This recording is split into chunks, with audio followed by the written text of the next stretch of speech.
Mahindra Bolero presents the game changer उद्यमशील नेपालीको भरपर्दो साथी in association with Nabil bank सँगै अघि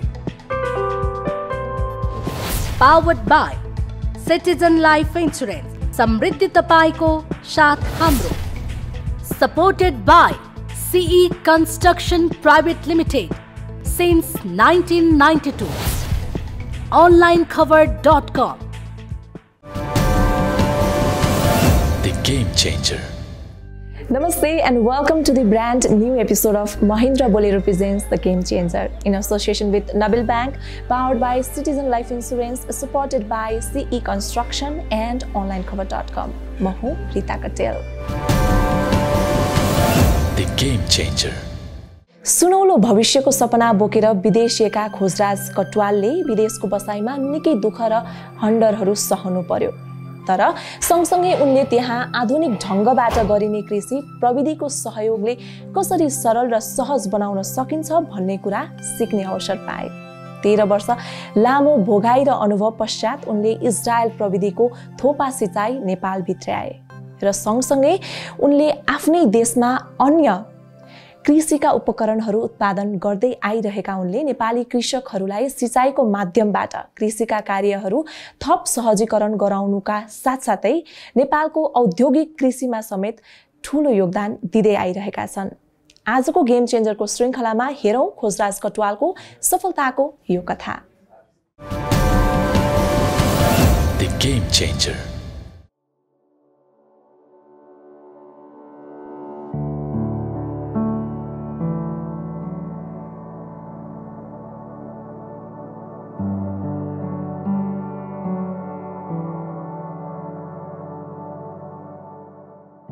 पहिला फौजीमा जागिर खाएँ लगभग 10 वर्ष जति। त्यसपछि चाहिँ म मेरो आफ्नो घरायसी चाहिँ समस्याले गर्दाखेरि मैले जब क्विट गरेँ।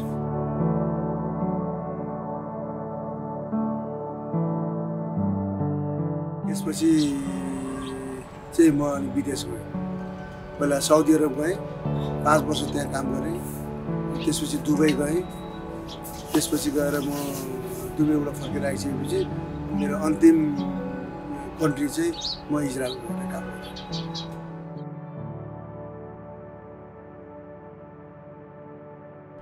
मेरो जब कान्छो छोरा 2054 सालमा चाहिँ जन्मेको, त्यो कान्छो छोरा जन्मिँदाखेरि श्रीमतीलाई हस्पिटल लिएर जाने एम्बुलेन्स भाडा पनि मसँग थिएन।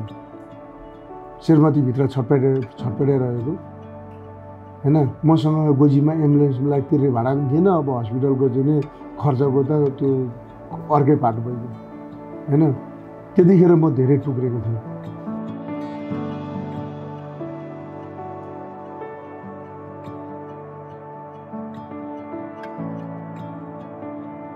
तपाईसँग चाहिँ प्रशस्त जग्गा जमिनी छ, तपाईँ केही गर्न सक्नुहुन्छ, तपाईँलाई ब्याङ्कले पत्याउँछ। तपाईसँग केही छैन, तपाईसँग प्रशस्त गरी खाने सक्ने सम्भावना छ, तपाईँलाई 2 रुपियाँ दिन्छ ब्याङ्कले? दिँदैन। के गर्छ त्यतिखेर? उसँग सिप पनि हुँदैन, उसँग दक्ष तालिम पनि हुँदैन हैन। सपना हुन्छ, साथीभाइहरू हेरिन्छ, दाहिने बायाँ हेरिन्छ, विदेश गएर आउने मान्छेको फुर्तीफार्ती हेरिन्छ, अनि मान्छे केमा आकर्षित हुन्छ त भन्दा ती चिजले चाहिँ यहाँ टच गर्छ, यहाँ हेमरिङ गर्छ, अनि मान्छे विदेश पासपोर्ट बनाएर विदेश फाँसिन्छ। म त्यही मध्येको एउटा हो। म सुरुमा विदेश जाँदाखेरि म 1 लाख रुपियाँ कमाउँछु, त्यसपछि म 1 लाख रुपियाँ लिएर फर्किन्छु बुढी, अनि एउटा कुनै व्यवसाय गरेर अनि मजाले चाहिँ खुसी भएर बाँचौँला भन्ने त्यो भावना, त्यो कल्पना बोकेर म 1 लाख रुपियाँ कमाउन हिँडेँ। तरकारीहरू सप्लाई गर्ने चाहिँ कामको लागि म ड्राइभिङ भिसामा गएको थिएँ। म तरकारीहरूको चाहिँ सप्लाईहरू गर्थेँ, फार्मबाट मार्केटसम्म लाने काम गर्थेँ। मेरो ड्युटी सकेपछि म चाहिँ फेरि के गर्थेँ, नेपालीहरूको क्याम्प भिजिट गर्थेँ, उनीहरूलाई तरकारीहरू सब सप्लाई गरिदिन्थेँ हैन। अनि मलाई त्यसको एक्स्ट्रा इन्कम पनि हुन्थ्यो। फाल्टु रहेको समय चाहिँ म 4 बजे बिहान उठेर गाडीहरू सफा गरिदिन्थेँ। मैले मेहनतको चाहिँ मैले लास्टैसम्मले मेहनत गरेँ। तर दुःख के हो, एउटा मान्छेले अर्को मान्छेलाई चाहिँ कस्तो व्यवहार गर्छ, कतिसम्म चाहिँ हामी दबिएर सहेर काम गर्नुपर्छ हैन, त्यो कुरा चाहिँ मजाले मैले चाहिँ साउदी अरबमा चाहिँ भोगेँ। एउटा खाने टाइमको पनि चाहिँ हुँदैन थियो हैन। त्यो काम गर्दाखेरि जुत्ताको तुना पनि खोल्न नसक्ने, जिउ त्यस्तो भएर निउरेर तुना खोल्न नसक्ने कन्डिसन हुन्थ्यो हैन।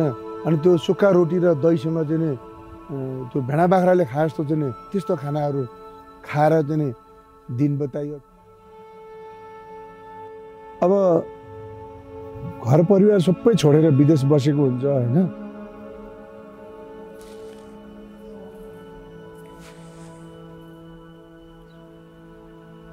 एउटा विदेशमा कसरी कति तकलिफ सहेर काम गर्नुपर्छ त्यो सबैले बुझ्दै जसले त्यहाँ गएर भोग्छ उसैमा हुन्छ। कमसेकम फिलिङ गरिदियोस् अरूले कि विदेशमा बस्ने मान्छेहरू कसरी काम गरे हुन्छ, कसरी बस्या हुन्छ, कसरी मेहनत गरे हुन्छ, कसरी देशलाई चाहिँ पैसा पठाइरहेको हुन्छ। परिवारले पनि राम्रोसँगले बुझिदिनु पर्छ हैन, र समाजले पनि त्यो कुरालाई चाहिँ पोजिटिभली चाहिँ बढी चाहिँ हेरिदिनु पर्छ जस्तो लाग्छ। किनभने रहरले कोही पनि विदेश जाँदैन, बाध्यताले नै जाने हो। अघि पनि मैले भने त्यो बाध्यता कति हदसम्म मजाक हुन्छ, उहाँ पनि मजाक बनेको हुन्छ, फर्केर आएर स्वदेशमा पनि मजाक बन्छ। इजरायलमा चाहिँ फेरि मैले कृषिको भिसा लाग्दियो हुन्थ्यो भन्ने मेरो इच्छा चाहिँ होइन हैन। अब नसिबमा थियो भिसा लाग्यो कृषिमा काम गर्ने, गइयो कृषिमा काम गरियो। मैले काम गरेको लगभग 3.5-4 वर्ष पुगिसकेको थियो। अनि जब मैले एउटा राम्रो अपर्च्युनिटी पाएँ, यो ग्रिन हाउसहरू नयाँ बनाउने, यो थोपा सिँचाइको पाइपहरू जडान गर्ने कामहरू सबै चाहिँ नयाँ कामहरू चाहिँ गर्नुपर्ने भयो।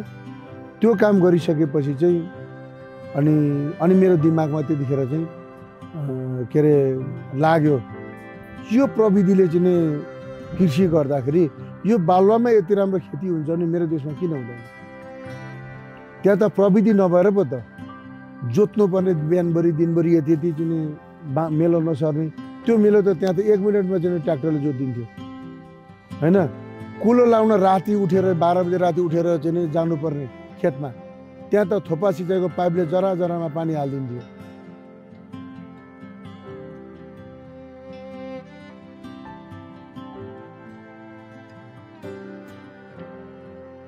मैले यो बिजनेस स्टार्ट गर्दाखेरि एउटा कोठाबाट, एउटा सानो चाहिँ कोठा महिनाको चाहिँ मलाई जहाँसम्म याद छ 3600 रुपियाँ भाडामा, 3600 रुपियाँ भाडामा चाहिँ एउटा कोठा लिएर त्यो कोठाबाट मैले व्यवसाय स्टार्ट गरेको। त्यसको त्यतिखेरको पुँजी भनेको मैले पहिलो चरणमा बिजनेस गर्दाखेरि मैले आइसी 12 लाख जतिको सामान ल्याएको मलाई याद छ। त्यो भनेको लगभग 20 लाख रुपियाँ चाहिँ पुँजी चाहिँ मैले पहिलोचोटि लगानी गरेँ हो कम्पनीमा। यो सामानहरू जुन हामीले कृषिका प्रविधिहरूमा काम गरेर हामी यो किसिमको आदत बसालेर आएका थियौँ, त्यो सामान कहाँ पाउँछ विश्व बजारमा भन्ने पनि हामीलाई त्यो चाहिँ ज्ञान थिएन। हामी इजरायलमा काम गरेको र इजरायलले नै त्यो थोपा सिँचाइ आविष्कार गरेको भएको हुनाले त्यो थोपा सिँचाइको उद्योगहरू भनेको चाहिँ इजरायलमा चाहिँ छ जस्तो लाग्थ्यो। तर अहिले इजरायलले आफूले आविष्कार गरेको टेक्नोलोजी संसारभरि फैलाइसकेको रहेछ क्या। यी इन्डियामा पनि त्यसको म्यानुफ्याक्चर रहेछ। अनि हामीले चाहिँ एम्बेसी गयौँ, एम्बेसीले इजरायल कन्ट्याक्ट गर्यो, इजरायलले चाहिँ इन्डियाको चाहिँ के अरे इन्जिनियरसँग कन्ट्याक्ट गरेर उनीहरूसँग हामीलाई चाहिँ टाइप गराइदियो। अनि इन्डियाको चाहिँ कम्पनीहरूसँग चाहिँ हामी चाहिँ निरन्तर रूपमा चाहिँ उहाँहरूसँग चाहिँ कोअर्डिनेसन गरेर त्यहाँ बनेको सामानहरू चाहिँ हामीले भित्र्याएर हामीले त्यो सुरु गरेको हैन। अहिले रिसेन्टली त चाहिँ हामी नेपालमा चाहिँ आफ्नै फ्याक्ट्री छ, हामी आफै प्रोडक्सन गर्छौँ। इजरायलले चाहिँ जस्तो क्वालिटीको चाहिँ सामानहरू चाहिँ उत्पादन गर्थ्यो, इन्डियाले जस्तो उत्पादन गर्थ्यो त्यही खालको क्वालिटीको चाहिँ सामानहरू अहिले हामी आफूले चाहिँ नेपालीले नेपालमै हैन बनाउन थालेका छौँ।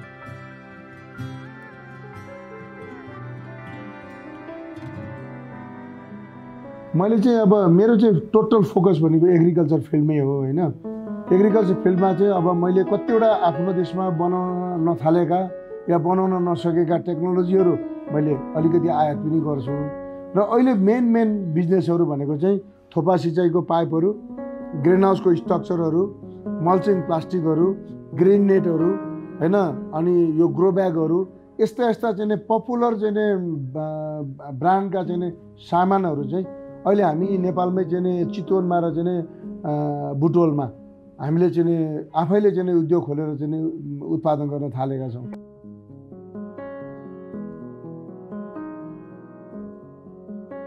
त्यो कम्पनी खोलिसकेपछि मलाई यति धेरै प्रेसर क्रिएट भयो, किसानको पनि कम्प्लेन, कर्मचारीको पनि कम्प्लेन, ब्याङ्कको पनि कम्प्लेन, विदेशी कम्पनीहरू पनि कम्प्लेन। मसँग यति धेरै चाहिँ प्रब्लम भयो कि म ह्यान्डल गर्न सक्दिनँ होला।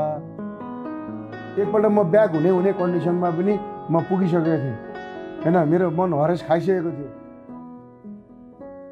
अनि मैले जीवनमा यो प्रब्लम मैले जुन पहिलोचोटि फेस गरेँ हो र म फेरि हिम्मत हार्ने र मलाई कहाँबाट चाहिँ म अझ बढी गर्न सक्छु भन्ने भयो भने मैले छोराहरूलाई विदेश जानबाट रोकेँ। त्यो प्रब्लम सल्भ हुन्जेल चाहिँ टेन्सन भएको थियो। त्यो प्रब्लम सल्भ भइसकेपछि चाहिँ ओके, आफ्नो भोगाइबाट सिक्दै म अगाडि बढेको मान्छे हो। म अहिले पनि मेरो 14-15 घन्टा मिनिमम काम गराइ हुन्छ। सिजनको बेलामा म 18 घन्टासम्म अहिले पनि खट्छु।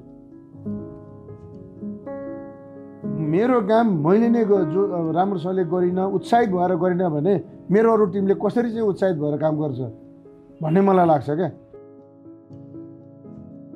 सुरुमा काम गर्दाखेरि हामीसँग एकजना कामदार हुनुहुन्थ्यो, अरू हामी आफै गर्थ्यौँ कामहरू होइन सुरुको दिनमा चाहिँ। त्यसपछि अलिकति थपियो, 2-3 जना हुनुभयो। अहिले मेरो 2टा फ्याक्ट्रीमा, मेरो अफिसमा, अनि मेरो काठमाडौँ, चितवन, अनि त्यसपछि इटरीमा ब्रान्चेसहरू छ होइन। म अब चाँडै चाहिँ अरू अन्त पनि ब्रान्चेसहरू चाहिँ ओपन गर्दैछु। मेरो अहिले चाहिँ लगभग 100 जनाको हाराहारीमा कामदारहरू हुनुहुन्छ, टेक्निसियन, नन टेक्निसियन। त्यसमा चाहिँ 2 जना विदेशी हुनुहुन्छ होइन, जुन मेन मिसिनहरू चाहिँ सञ्चालन गर्ने फ्याक्ट्रीमा चाहिँ 2 जना हुनुहुन्छ, अरू बाँकी सबै नेपाली।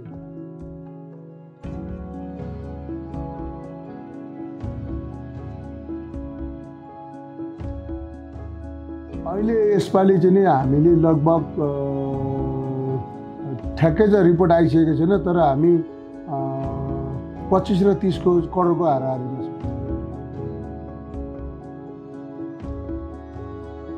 एउटा भविष्यमा नयाँ पिँढीलाई एउटा मजदुरबाट सुरुवात गरेको जर्नी होइन, त्यत्रो लामो समय एउटा मजदुरी चाहिँ लाइफ बिताएको मान्छे, मजदुरबाट मालिकबाट चाहिँ एउटा उद्योगको चाहिँ जुन सिरियल छ, यो सजिलो चाहिँ छैन होइन। तर म सक्छु भने तपाईँहरू सबै सक्नुहुन्छ। मैले जतिको मेहनत तपाईँ गर्न सक्नुहुन्छ भने मैले चाहिँ पाएको एचिभमेन्ट आज तपाईँहरू सबैले चाहिँ पुरा गर्न सक्नुहुन्छ।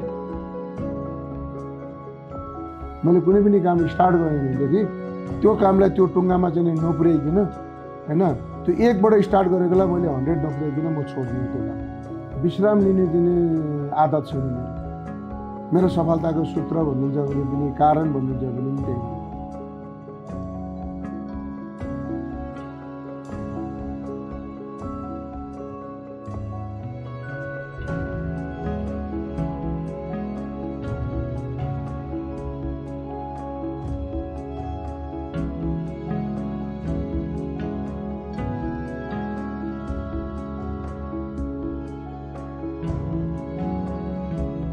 जो व्यक्तिले अनेकौं चुनौतीहरूको सामना गर्दै अघि बढेर आफूसँगै देशलाई पनि सफलताको बाटोतिर डोर्याउँछ, त्यो व्यक्ति साँच्चै नै गेम चेन्जर हुन्। यस्तै उदाहरणीय कथाहरू लिएर आउने नै छौँ। हेर्दै गर्नुहोला हिमालय टेलिभिजन HD मार्फत the game changer. The Game Changer.